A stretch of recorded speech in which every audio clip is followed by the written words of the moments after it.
On ಮಾಡಿ.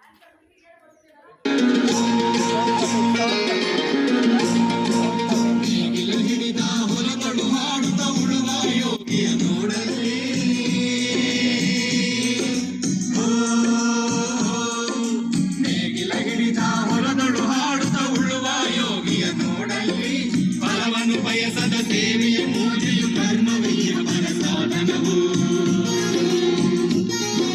ಕಷ್ಟದೊಳನ್ನವ ದುಡಿಬದೆ ತ್ಯಾಗಿ ಸೃಷ್ಟಿ ನಿಯಮದೊಳಗವನೇ ಹೋಗಿ ಉಳುವ ಯೋಗಿಯ ನೋಡಲ್ಲಿ ಉಳುವ ಯೋಗಿಯ ನೋಡಲ್ಲಿ ಉಳುವ ಯೋಗಿಯ ನೋಡಲ್ಲಿ ಉಳುವ ಯೋಗಿಯ ನೋಡಲ್ಲಿ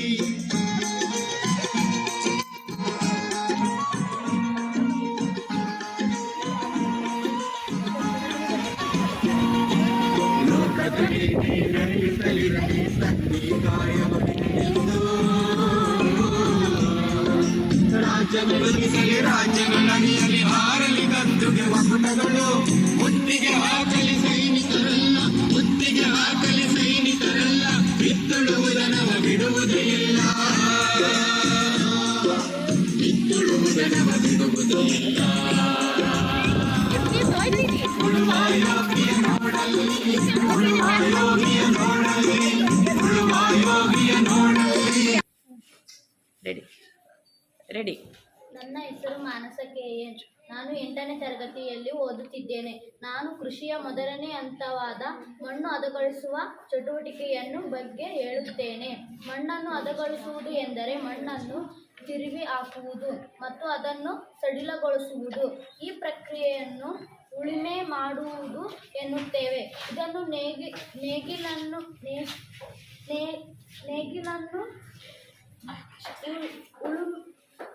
ಬಳಸಿ ಮಾಡುತ್ತೇವೆ. ನೇಗಿಲನ್ನು ಬಳಸಿ ಮರ ಅಥವಾ ಕಬ್ಬಿಣದಿಂದ ಮಾಡಿರುತ್ತಾರೆ. ಉದ್ದನೆಯ ಮರದ ಕೊಂಬೆಗೆ ಈ ಇಂಚು ಎನ್ನುವರು.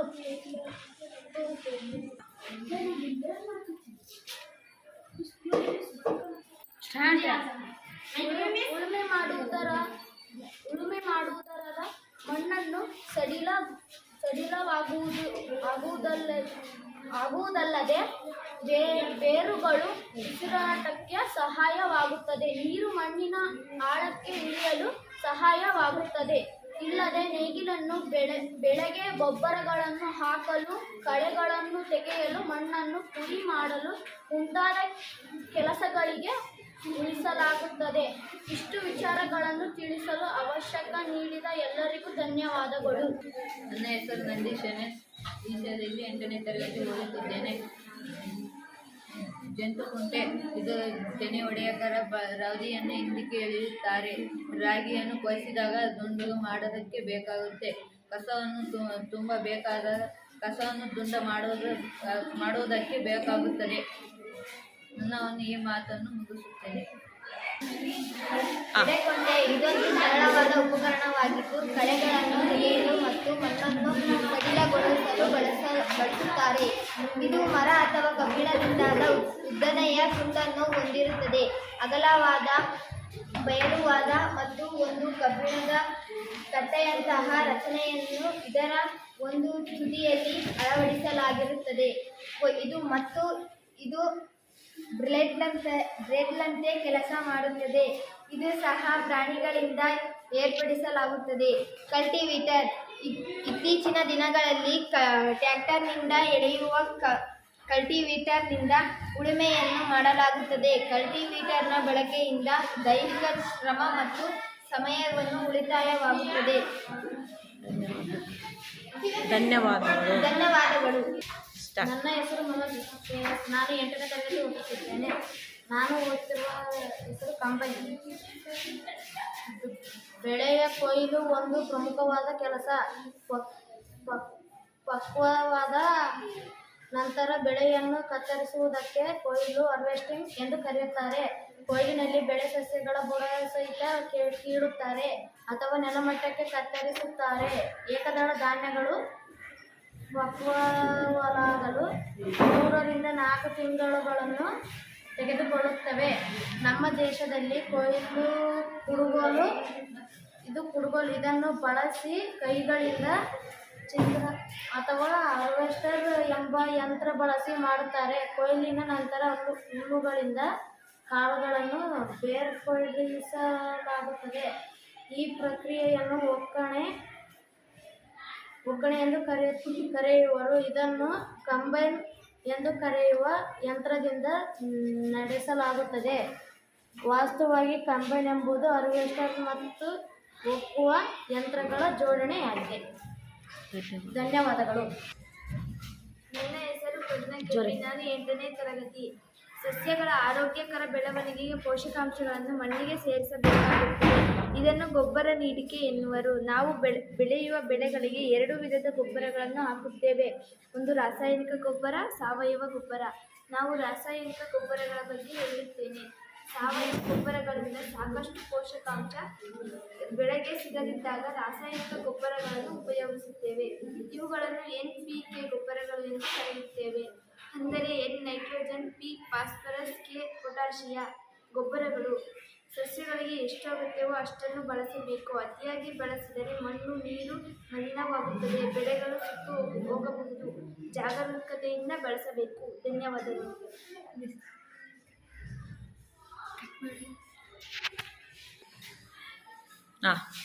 ನನ್ನ ಹೆಸರು ಇಂಚರ. ನನಗೆ ಬಂದಿರತಕ್ಕಂತಹ ವಿಷಯ ನೀರಾವರಿ. ಎಲ್ಲ ಜೀವಿಗಳಿಗೂ ಬದುಕಲು ನೀರು ಅಗತ್ಯವಾಗಿದೆ.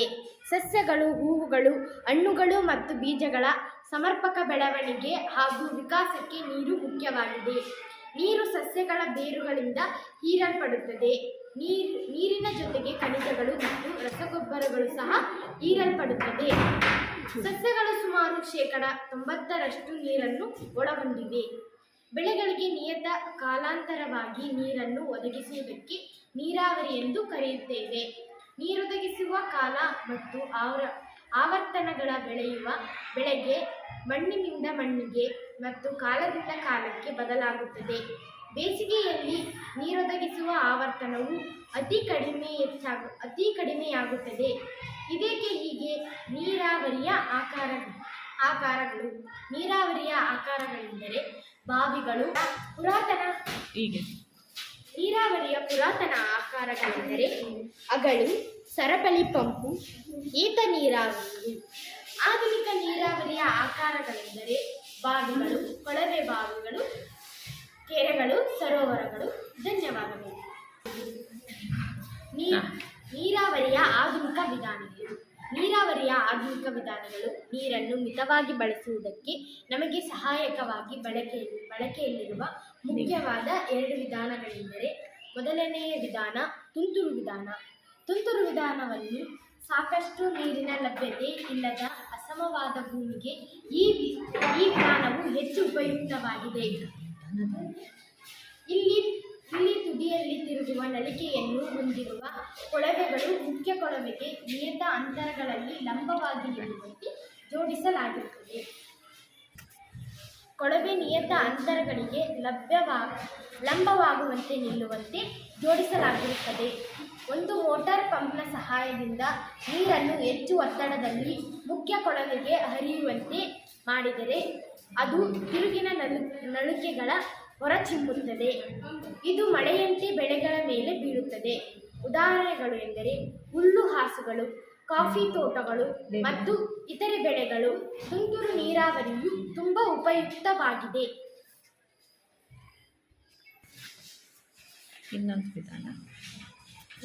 ನೀರಾವರಿಯ ಆಧುನಿಕ ವಿಧಾನದಲ್ಲಿ 2ನೇ ವಿಧಾನ ಹನಿ ನೀರಾವರಿ. ಈ ವಿಧಾನದಲ್ಲಿ ನೀರು ಹನಿಯಾಗಿ ಬೇರುಗಳ ಬಳಿ ಬೀಳುತ್ತದೆ. ಆದ್ದರಿಂದ ಇದನ್ನು ಹನಿ ನೀರಾವರಿ ವಿಧಾನ ಎಂದು ಕರೆಯುತ್ತೇವೆ. ಇದು ಹಣ್ಣಿನ ಗಿಡಗಳಿಗೆ, ಉದ್ಯಾನವನಗಳಿಗೆ ಮತ್ತು ಮರಗಳಿಗೆ ನೀರು ಹಾಯಿಸುವ ಉತ್ತಮ ತಂತ್ರವಾಗಿದೆ. ಇಲ್ಲಿ ನೀರು ವ್ಯರ್ಥವಾಗುವುದಿಲ್ಲ. ನೀರಿನ ಲಭ್ಯತೆ ಅತ್ಯಂತ ಕನಿಷ್ಠವಾಗಿರುವ ಪ್ರದೇಶಗಳಿಗೆ ಇದು ವರದಾನವಾಗುತ್ತದೆ. ಉದಾಹರಣೆ ಅಡಕೆ ತೋಟಗಳು ಇತ್ಯಾದಿಗಳು. ಇದುವರೆಗೂ ನಾವು ಇದುವರೆಗೂ ನಾವು 8ನೇ ತರಗತಿ ಅಧ್ಯಾಯ 1 ಬೆಳೆಯ ಉತ್ಪಾದನೆ ಮತ್ತು ನಿರ್ವಹಣೆಯ ಬಗ್ಗೆ ನಾನು ನನ್ನ ಸ್ನೇಹಿತರು ಅನೇಕ ಚಟುವಟಿಕೆಗಳನ್ನು ಮಾಡಿದ್ದೇವೆ. ಇವೆಲ್ಲವನ್ನು ಮಾಡುವುದಕ್ಕೆ ಅವಕಾಶ ನೀಡಿಕೊಟ್ಟ ತಮ್ಮೆಲ್ಲರಿಗೂ ಧನ್ಯವಾದಗಳನ್ನು ತಿಳಿಸುತ್ತೇನೆ. ನನ್ನ ಪರವಾಗಿ ಮತ್ತು ನನ್ನ ಸ್ನೇಹಿತರ ಪರವಾಗಿ ಧನ್ಯವಾದಗಳನ್ನು ತಿಳಿಸುತ್ತೇನೆ. ನಾಲ್ಕನೇ ಹಂತ ನೀರಾವರಿ. ಎಲ್ಲ ಜೀವಿಗಳಿಗೂ ನೀರು ಬಹುಮುಖ್ಯವಾಗಿ ಅಗತ್ಯವಾಗಿದೆ. ಸಸ್ಯಗಳು, ಹೂವುಗಳು, ಹಣ್ಣುಗಳು ಮತ್ತು ಬೀಜಗಳ ಸಮರ್ಪಕ ಬೆಳವಣಿಗೆ ಹಾಗೂ ವಿಕಾಸಕ್ಕೆ ನೀರು ಮುಖ್ಯವಾಗಿದೆ. ನೀರು ಸಸ್ಯಗಳ ಬೇರುಗಳಿಂದ ಹೀರಲ್ಪಡುತ್ತದೆ. ನೀರಿನ ಜೊತೆಗೆ ಖನಿಜಗಳು ಮತ್ತು ರಸಗೊಬ್ಬರಗಳು ಸಹ ಹೀರಲ್ಪಡುತ್ತದೆ. ಬೆಳೆಗಳಿಗೆ ನಿಯತ ಕಾಲಾಂತರಗಳಲ್ಲಿ ನೀರನ್ನು ಒದಗಿಸುವುದಕ್ಕೆ ನೀರಾವರಿ ಎಂದು ಕರೆಯುತ್ತೇವೆ. ನೀರನ್ನು ಒದಗಿಸುವ ಕಾಲ ಮತ್ತು ಆವರ್ತನ ಬೆಳೆಯಿಂದ ಬೆಳೆಗೆ, ಮಣ್ಣಿನಿಂದ ಮಣ್ಣಿಗೆ ಮತ್ತು ಕಾಲದಿಂದ ಕಾಲಕ್ಕೆ ಬದಲಾಗುತ್ತದೆ. ಬೇಸಿಗೆಯಲ್ಲಿ ನೀರು ಒದಗಿಸುವ ಆವರ್ತನವು ಅತಿ ಹೆಚ್ಚಾಗುತ್ತದೆ. ಇದೇಕೆ ಹೀಗೆ? ಇದು ಬಹುಶಃ ಮಣ್ಣು ಮತ್ತು ಎಲೆಗಳಿಂದ ನೀರಿನ ಆವಿಕರಣದ ದರವು ಹೆಚ್ಚಾಗುತ್ತದೆ. ನೀರಾವರಿಯ ಆಕಾರಗಳು. ನೀರಾವರಿಯ ಆಕಾರಗಳು ಯಾವುವು? ಬಾವಿಗಳು, ಕೊಳವೆ ಬಾವಿಗಳು, ಕೆರೆಗಳು, ಸರೋವರಗಳು. ನೀರಾವರಿಯ ಸಾಂಪ್ರದಾಯಿಕ ವಿಧಾನಗಳು ಬಾವಿಗಳು, ಸರೋವರಗಳು ಮತ್ತು ಕಾಲುವೆಗಳು. ಲಭ್ಯವಿರುವ ನೀರನ್ನು ಜಮೀನುಗಳಿಗೆ ಹಾಯಿಸಲು ವಿಭಿನ್ನ ವಿಧಾನಗಳೆಂದು ಕರೆಯುತ್ತೇವೆ. ಈ ವಿಧಾನಗಳಲ್ಲಿ ಜಾನುವಾರು ಮತ್ತು ಮನುಷ್ಯರ ಶ್ರಮವನ್ನು ಬಳಸಲಾಗುತ್ತದೆ. ನೀರಾವರಿಯ ಆಧುನಿಕ ವಿಧಾನಗಳು. ನೀರಾವರಿಯ ಆಧುನಿಕ ವಿಧಾನಗಳನ್ನು ನೀರಾವರಿಯನ್ನು ಮಿತವಾಗಿ ಬಳಸುವುದಕ್ಕೆ ನಮಗೆ ಸಹಾಯಕವಾಗಿವೆ. ಬಳಕೆಯಲ್ಲಿರುವ ಮುಖ್ಯ ವಿಧಾನಗಳು ಎಂದರೆ, ಮೊದಲನೆಯದು ತುಂತುರು ವಿಧಾನ. ಸಾಕಷ್ಟು ನೀರಿನ ಲಭ್ಯತೆ ಇಲ್ಲದ ಅಸಮವಾದ ಭೂಮಿಗೆ ವಿಧಾನವು ಹೆಚ್ಚು ಉಪಯುಕ್ತವಾಗಿದೆ. ಇಲ್ಲಿ ತುದಿಯಲ್ಲಿ ತಿರುಗುವ ನಳಿಕೆಗಳನ್ನು ಹೊಂದಿರುವ ಕೊಳವೆಗಳು ಮುಖ್ಯ ಕೊಳವೆಯಾಗಿ ನಿಯತ ಅಂತರಗಳಲ್ಲಿ ಲಭ್ಯವಾಗಿ ನಿಲ್ಲುವಂತೆ ಜೋಡಿಸಲಾಗುತ್ತದೆ. ಒಂದು ಮೋಟಾರ್ ಪಂಪ್ನ ಸಹಾಯದಿಂದ ನೀರನ್ನು ಒತ್ತಡದಲ್ಲಿ ಮುಖ್ಯ ಕೊಳವೆಗೆ ಹರಿಯುವಂತೆ ಮಾಡಿದರೆ ಅದು ತಿರುಗುವ ನಳಿಕೆಗಳ ಮೂಲಕ ಹೊರಚಿಮ್ಮುತ್ತದೆ. ಇದು ಮಳೆಯಂತೆ ಬೆಳೆಗಳ ಮೇಲೆ ಬೀಳುತ್ತದೆ. ಹುಲ್ಲುಹಾಸುಗಳು. ಉದಾಹರಣೆ, ಹುಲ್ಲುಹಾಸಿಗಳು, ಕಾಫಿ ತೋಟಗಳು, ಇತರ ಬೆಳೆಗಳಿಗೆ ತುಂತುರು ನೀರಾವರಿಯು ಉಪಯುಕ್ತವಾಗಿದೆ. ಎರಡನೆಯ ವಿಧಾನ ಹನಿ ನೀರಾವರಿ. ಹನಿ ನೀರಾವರಿ ಎಂದರೇನು?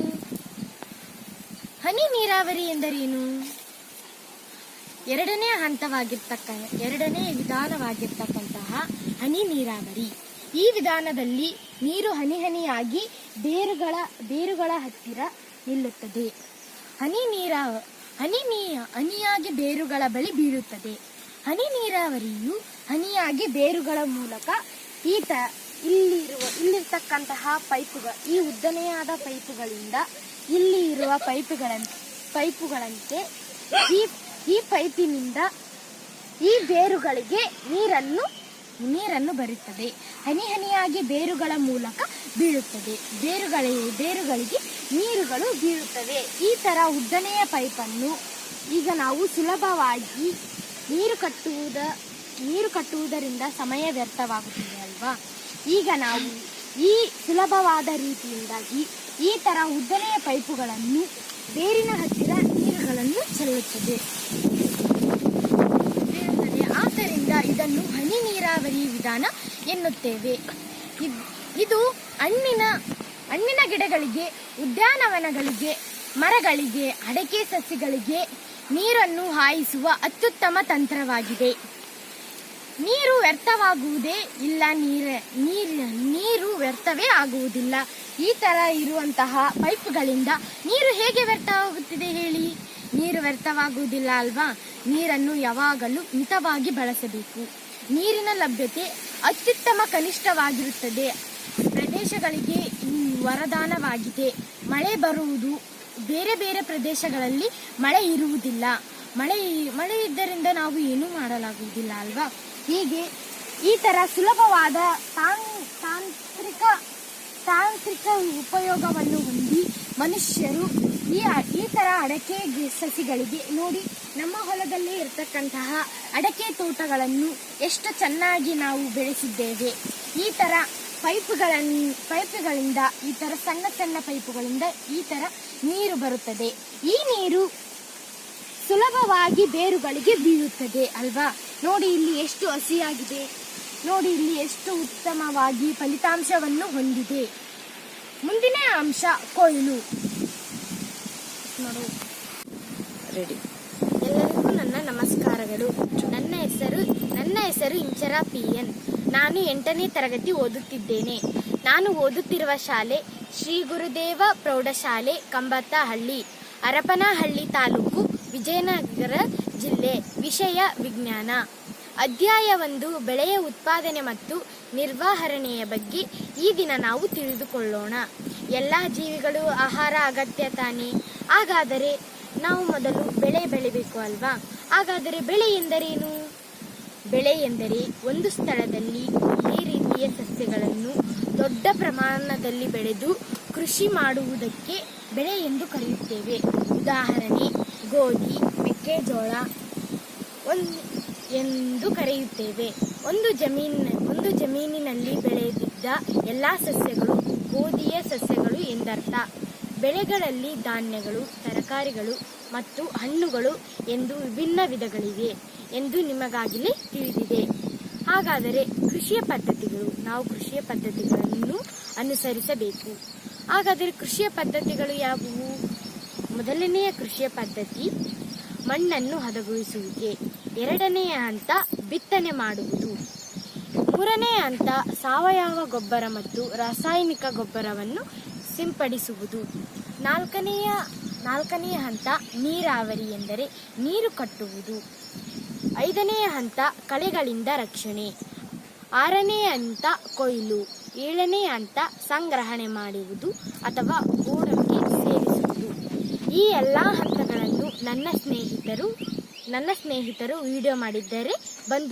ಬನ್ನಿ ನಾವು ನೋಡಿಕೊಳ್ಳೋಣ. ನನ್ನ ಹೆಸರು ಜೀವನ. ನಾನು 8ನೇ ತರಗತಿಯಲ್ಲಿ ಓದುತ್ತಿದ್ದೇನೆ. ನಾನು ಕೃಷಿಯ ಮೊದಲನೆಯ ಹಂತವಾದ ಮಣ್ಣನ್ನು ಹದಗೊಳಿಸುವ ಚಟುವಟಿಕೆಯ ಬಗ್ಗೆ ಹೇಳುತ್ತೇನೆ. ಮಣ್ಣನ್ನು ಹದಗೊಳಿಸುವುದು ಎಂದರೆ ಮಣ್ಣನ್ನು ತಿರುವಿ ಹಾಕುವುದು ಮತ್ತು ಅದನ್ನು ಸಡಿಲಗೊಳಿಸುವುದು. ಈ ಪ್ರಕ್ರಿಯೆಯನ್ನು ಉಳುಮೆ ಮಾಡುವುದು ಎನ್ನುತ್ತೇವೆ. ಇದನ್ನು ನೇಗಿಲು ಬಳಸಿ ಮಾಡುತ್ತೇವೆ. ನೇಗಿಲನ್ನು ಮರ ಅಥವಾ ಕಬ್ಬಿಣದಿಂದ ಮಾಡುತ್ತಾರೆ. ಉದ್ದನೆಯ ಮರದ ಕೊಂಬೆ ಈಚು ಎನ್ನುತ್ತೇವೆ. ತ್ರಿಕೋನಾಕಾರದ ಕಬ್ಬಿಣದ ಚೂರನ್ನು ಕುಂಟಿ ಎನ್ನುವರು. ಉಳುಮೆ ಮಾಡುವುದರಾಗಿ ಮಣ್ಣನ್ನು ಸಡಿಲಗೊಳಿಸುತ್ತದೆ. ಬೇರುಗಳು ಉಸಿರಾಟಕ್ಕೆ ಸಹಾಯ ಮಾಡುತ್ತದೆ. ನೀರು ಮಣ್ಣಿನ ಆಳಕ್ಕೆ ಇಳಿದು ಸಹಾಯ ಮಾಡುತ್ತದೆ. ಅಲ್ಲದೆ ನೇಗಿಲನ್ನು ಬೆಳೆಗೆ ಗೊಬ್ಬರಗಳನ್ನು ಹಾಕಲು, ಕಳೆಗಳನ್ನು ತೆಗೆಯಲು, ಮಣ್ಣನ್ನು ಪುಡಿ ಮಾಡಲು ಮುಂತಾದ ಕೆಲಸಗಳನ್ನು ಉಳುಮೆ ಮಾಡುತ್ತೇವೆ. ಇಷ್ಟು ವಿಚಾರವನ್ನು ತಿಳಿಸಲು ಅವಕಾಶ ನೀಡಿದ ಎಲ್ಲರಿಗೂ ಧನ್ಯವಾದಗಳು. ನನಗೆ ಬಂದಿರುವುದು ಎಡೆಕುಂಟೆಯ ಬಗ್ಗೆ. ಇದೊಂದು ಸರಳವಾದ ಉಪಕರಣ. ಕಳೆಗಳನ್ನು ತೆಗೆಯಲು ಮತ್ತು ಮಣ್ಣನ್ನು ಸಡಿಲಗೊಳಿಸಲು ಸಹಾಯ ಮಾಡುತ್ತದೆ. ಇದು ಮರ ಅಥವಾ ಕಬ್ಬಿಣದ ಉದ್ದನೆಯ ತುಂಡನ್ನು ಹೊಂದಿರುತ್ತದೆ. ಅಗಲವಾದ ಬಲಯುತದ ಒಂದು ಕಬ್ಬಿಣದ ತಟ್ಟೆಯಂತಹ ರಚನೆ ಇದರ ಒಂದು ತುದಿಯಲ್ಲಿ ಅಳವಡಿಸಲಾಗುತ್ತದೆ. ಇದು ಮತ್ತು ಬ್ಲೇಡ್ನಂತೆ ಕೆಲಸ ಮಾಡುತ್ತದೆ. ಪ್ರಾಣಿಗಳಿಂದ ಎಳೆಯಲು ಸಹಾಯ ಮಾಡುತ್ತದೆ. ಈ ಪ್ರಾಣಿಗಳಿಂದ ಎಡೆಕುಂಟೆಯನ್ನು ಎಳೆಯಲು ಸಹಾಯ ಮಾಡುತ್ತದೆ. ಇದನ್ನು ಈಚು ಎನ್ನುವರು. ಇದರಿಂದ ಎತ್ತುಗಳಿಗೆ ಎಳೆಯಲು ಸಹಾಯ ಮಾಡುತ್ತದೆ.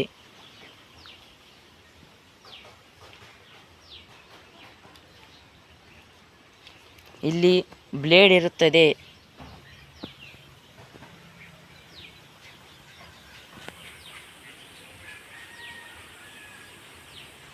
ನನ್ನ ಹೆಸರು ಪ್ರಜ್ಞಾ ಕೆಪಿ. ನಾನು 8ನೇ ತರಗತಿಯಲ್ಲಿ ಓದುತ್ತಿದ್ದೇನೆ. ನನ್ನ ಶಾಲೆಯ ಹೆಸರು ಶ್ರೀ ಗುರುದೇವ ಪ್ರೌಢಶಾಲೆ ಕಂಬತ್ತಹಳ್ಳಿ.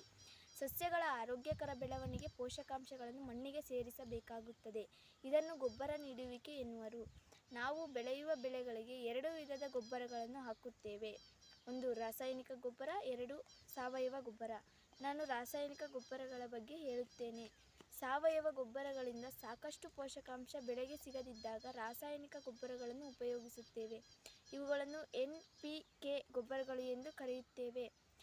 ಎನ್ ಎಂದರೆ ನೈಟ್ರೋಜನ್, P ಎಂದರೆ ಫಾಸ್ಫರಸ್, K ಎಂದರೆ ಪೊಟ್ಯಾಷಿಯಂ.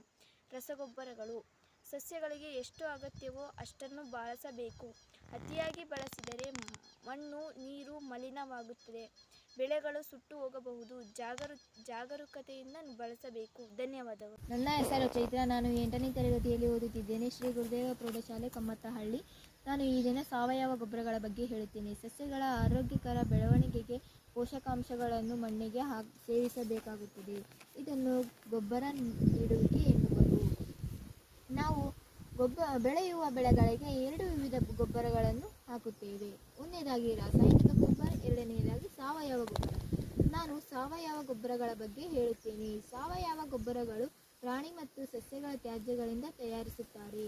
ನಮ್ಮ ಮನೆಯ ಕೊಠಡಿಗಳಲ್ಲಿ ಪ್ರಾಣಿಗಳಿಂದ ಉತ್ಪತ್ತಿಯಾಗುವ ಸಗಣಿ, ಹುಲ್ಲು, ಇತರ ತ್ಯಾಜ್ಯಗಳನ್ನು ದೊಡ್ಡ ಗುಂಡಿಗಳಿಗೆ ಹಾಕಿ 5-6 ತಿಂಗಳು ಬಿಟ್ಟಾಗ ಅದು ಪುಡಿಯಾಗುತ್ತದೆ, ಸಾವಯವ ಗೊಬ್ಬರವಾಗುತ್ತದೆ. ಸಾವಯವ ಗೊಬ್ಬರವು ಒಂದು ನೈಸರ್ಗಿಕ ಪದಾರ್ಥವಾಗಿದ್ದು ಅದನ್ನು ಸಗಣಿ ಮತ್ತು ಸಸ್ಯಗಳ ಉಳಿಕೆಗಳ ವಿಘಟನೆಯಿಂದಾಗಿ ಪಡೆಯಲಾಗುತ್ತದೆ. ಸಾವಯವ ಗೊಬ್ಬರಗಳನ್ನು ಬಯಲುಗಳಲ್ಲಿ ಉತ್ಪತ್ತಿಯಾಗಬಹುದು. ಸಾವಯವ ಗೊಬ್ಬರವು ಸಾಕಷ್ಟು ಹುಮಸ್ ಅನ್ನು ಮಣ್ಣಿಗೆ ಒದಗಿಸುತ್ತದೆ. ಸಂಕ್ಷೇಪವಾಗಿ, ಸಾವಯವ ಗೊಬ್ಬರವು ಸಸ್ಯ ಪೋಷಕಗಳನ್ನು ಕಡಿಮೆ ಪ್ರಮಾಣದಲ್ಲಿ ಹೊಂದಿವೆ. ಇಷ್ಟು ಹೇಳಲು ಅವಕಾಶ ಮಾಡಿಕೊಟ್ಟಂತ ತಮ್ಮೆಲ್ಲರಿಗೂ ಧನ್ಯವಾದಗಳು. ನನ್ನ ಹೆಸರು ನಾಗರಾಜ್ KN. ನಾನು 8ನೇ ತರಗತಿ ಓದುತ್ತಿದ್ದೇನೆ. ಶ್ರೀ ಗುರುದೇವ ಪ್ರೌಢಶಾಲೆ ಕಮ್ಮತ್ತಹಳ್ಳಿ. ನಾನು ಕೃಷಿಯಲ್ಲಿ ಒಂದು ಉಪಕರಣವನ್ನು ತಯಾರಿಸಿದ್ದೇನೆ. ಇದರ ಹೆಸರು ರೂಟರ್. ಇದನ್ನು ಎದಕ್ಕೆ ಬಳಸುತ್ತಾರೆ ಎಂದರೆ ಹೊಲದಲ್ಲಿ ಎಂಡೆಯನ್ನು ಪುಡಿ ಮಾಡಲು, ಕಸವನ್ನು ತುಂಡು ಮಾಡಲು, ದಂಟನ್ನು ಕತ್ತರಿಸಲು, ಮಣ್ಣನ್ನು ಮಟ್ಟ ಮಾಡಲು, ಹುಲ್ಲನ್ನು ಕತ್ತರಿಸಲು ಬಳಸುತ್ತಾರೆ. ಈಗ ಅದರ ಬಗ್ಗೆ ತೋರಿಸ್ತೇನೆ, ನೋಡಿರಿ.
ಇದನ್ನು ನಾನೇ ತಯಾರಿಸಿದ್ದೇನೆ. ಇದಕ್ಕೆ 50 ರೂಪಾಯಿಗಳು ಖರ್ಚು ಮಾಡಿದ್ದೇನೆ. ಕೇಳಿದ ನಿಮಗೆಲ್ಲರಿಗೂ ಧನ್ಯವಾದಗಳು. ಅದು